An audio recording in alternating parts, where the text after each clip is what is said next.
De Don Colomba Marion, Le Christ vie de l'âme, suite, chapitre 6, premier entretien. Nous ne savons du Saint-Esprit que ce que la révélation nous en dit. Or, que nous en dit-elle ? Il appartient à l'essence infinie d'être un seul Dieu, en trois personnes, le Père, le Fils et le Saint-Esprit. C'est le mystère de la très sainte Trinité.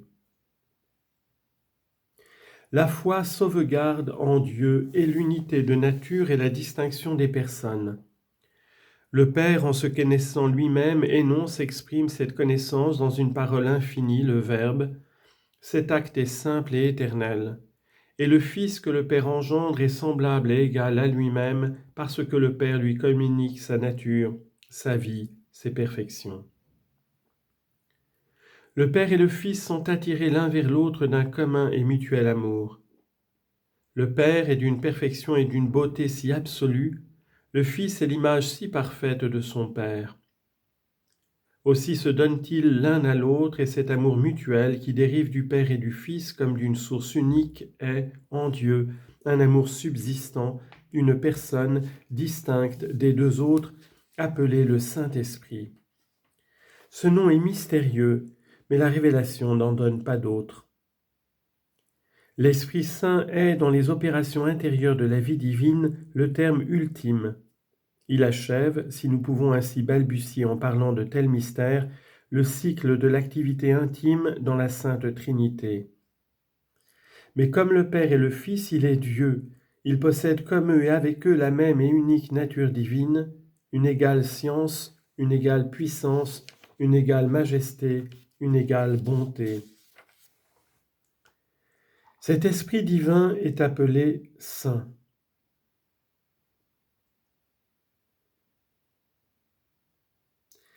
Il est l'esprit de sainteté.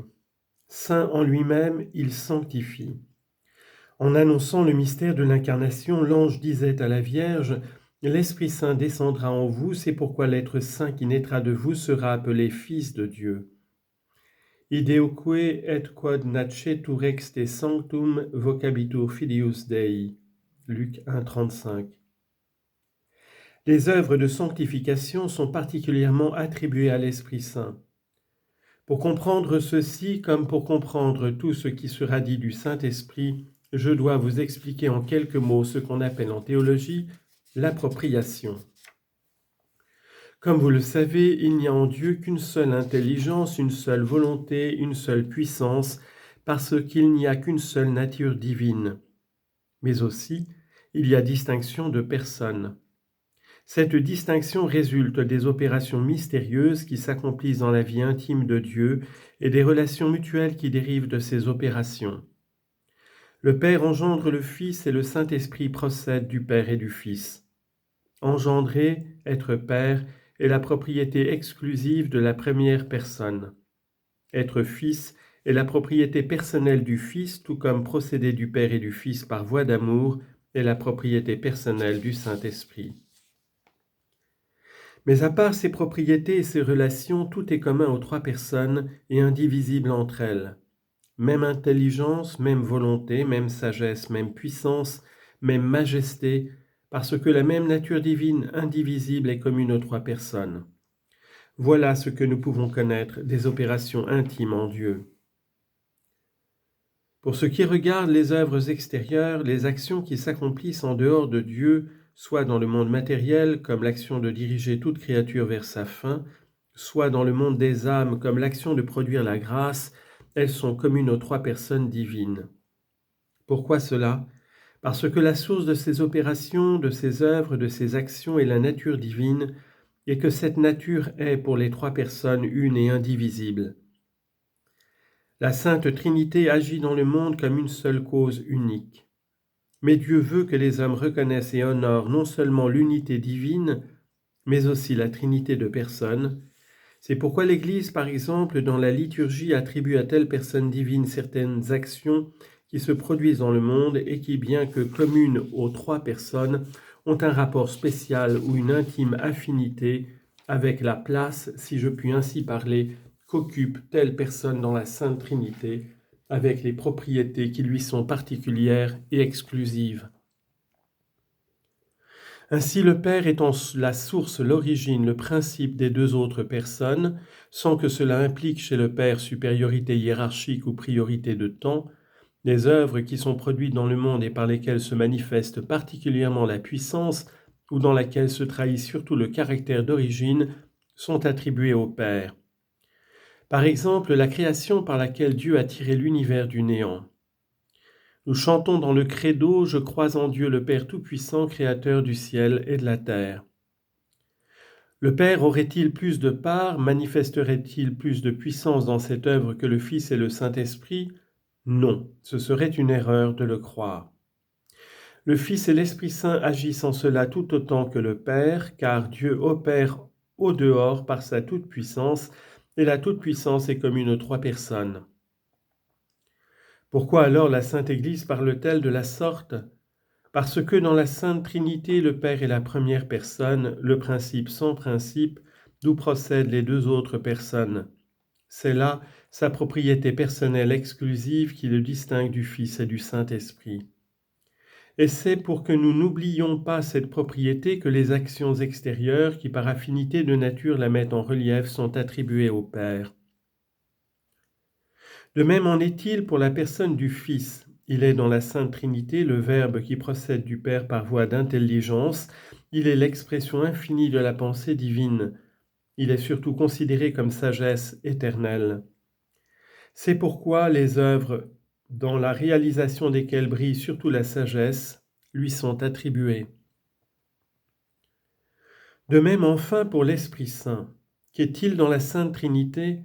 Il est le terme ultime des opérations divines de la vie de Dieu en lui-même. Il clôt pour ainsi parler le cycle de la vie divine intime. Il est l'achèvement dans l'amour.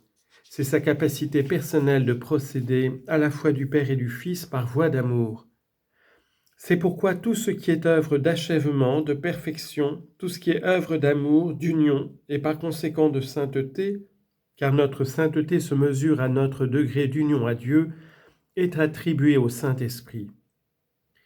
Est-ce qu'il sanctifie plus que le Père et le Fils ? Non. L'œuvre de notre sanctification est commune aux trois personnes divines.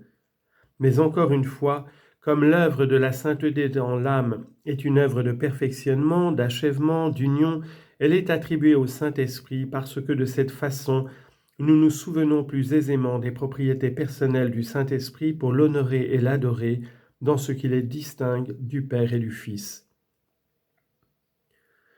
Dieu veut, pour ainsi dire, que nous ayons autant à cœur d'honorer sa trinité de personnes que d'adorer son unité de nature. Et c'est pourquoi il veut que même dans son langage, l'Église rappelle à ses enfants non seulement qu'il n'y a qu'un seul Dieu, mais qu'il est aussi en trois personnes. C'est là ce qu'on appelle en théologie l'appropriation. Elle a son fondement dans la révélation, elle est employée par l'Église. Elle a pour but de mettre en relief les attributs propres à chaque personne divine.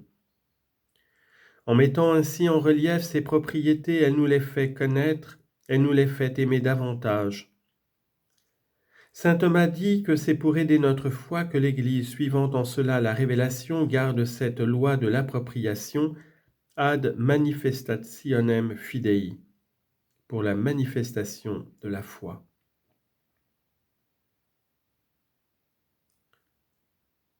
Durant toute l'éternité, notre vie, notre béatitude sera de contempler Dieu, de l'aimer, de jouir de lui tel qu'il est, c'est-à-dire dans l'unité de sa nature et la trinité de ses personnes.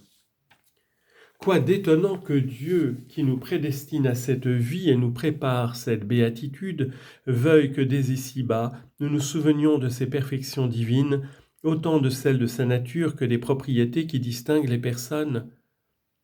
Dieu est infini et digne de louange dans son unité. Il l'est également dans sa trinité.